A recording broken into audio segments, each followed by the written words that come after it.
For this video, we're going to be taking a look at this character sheet and the character The Ranger for our game, The Dungeon of the Beast. Ta-da! Hello gamers, Matthew here from Grey Army Gaming. What you see before you is the character sheet for the character of the Ranger. Now there's a few normal things that are typical to all of our characters, and then we have a couple special rules here at the bottom for this character. Let's go through both of these each in turn. To begin with, you will have two avatars that you can use. One you can leave on your character sheet so you know which character sheet you're using. The other one we can go ahead and place into our dungeon. Now the Ranger is going to have our weapon skill up here on top. You see there are 4 yellow dots and there's 1 yellow translucent dot. Now the 4 yellow dots represent the weapon skill of the Ranger in hand-to-hand combat. You'll be hitting on a 1, 2, 3, or 4. However, if the Ranger is shooting from distance, so ranged attacks with his or her bow, then you will be hitting on a 1 through 5. The Ranger is far more proficient at a distance. Now over here, the Ranger you see has a light armor here represented by this single silver dot, and also this little brown piece represents also that 1 less movement for the Ranger. So because of the armor and the less movement, the Ranger has a movement of 4 dots. Like all of our characters, the Ranger also begins with 6 hit points represented by these red dots. Over here to the right, we have these 12 spaces for our gold. We have our place here for our Jewel of Araneth. And then we also have a place here where you can place the torch that you find in each room that you come into. Down here at the bottom, you see here now the arrows that the Ranger has. We have short-range arrows on the top and long-range arrows on the bottom.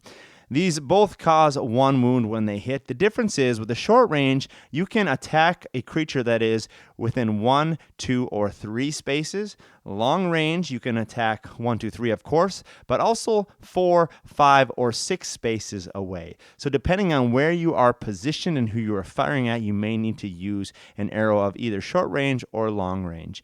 Now, if you don't want to use arrows, like we said before, you can always attack in hand-to-hand combat with a sword or a dagger. And you'll only be hitting on a 1, 2, 3, 4. If you're shooting with arrows, though, long range, you'll be hitting on a 1, 2, 3, 4, or 5. So let's go ahead and show you now how the Ranger plays out when we place him on the battlefield.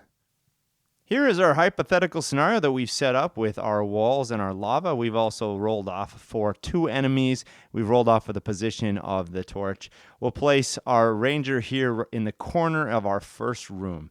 Now what we're going to do now for the Ranger is we are going to start off by taking our attack action. You see here that this orc right here is in our line of sight, and he is not within 1, 2, or 3.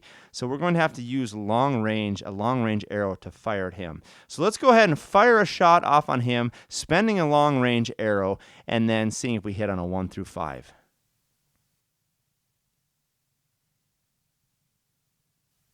Hitting now on a 1, 2, 3, 4, 5. 3 is a hit. The orc is able to make a save because of light armor on a 1.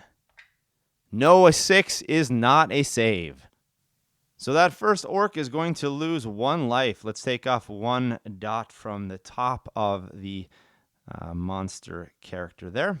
And when we are done with that, we've taken our shooting action. We can move at any time, so we still have 4 dots of movement left. Let's sprint over there and pick up our torch. 1, 2, 3, 4 will get us right on top of the torch. So we will place that on our character sheet. That will conclude our turn, leading now to the orcs and the goblins' turns.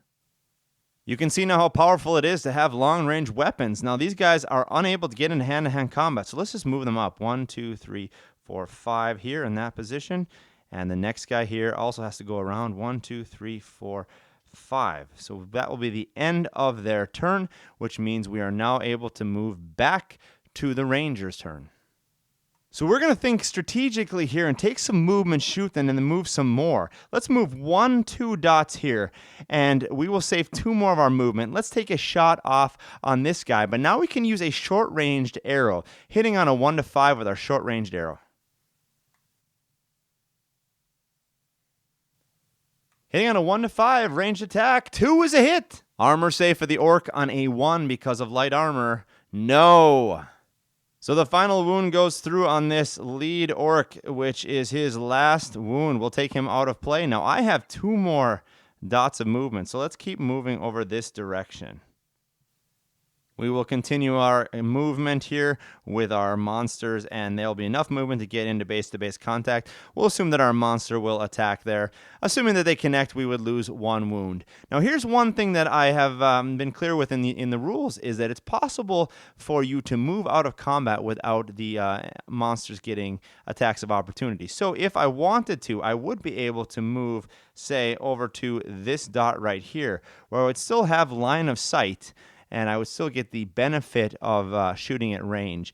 And I don't have to take or suffer any attacks of opportunity when I leave combat. So for the ranger, you want to think about this. One strategic thing is to always get distance, always get range. You have 12 arrows to use through the course of the dungeon, so you have plenty of arrows. If you can, get out of hand-to-hand combat and get into a range position, because you'll have a much better chance of hitting. So there you have it, a quick run through of the character sheet and some of the special rules for the Ranger character that we are using in our game, the Dungeon of the Beast. Well, thank you for joining us here today at Grey Army Gaming for the future of gaming.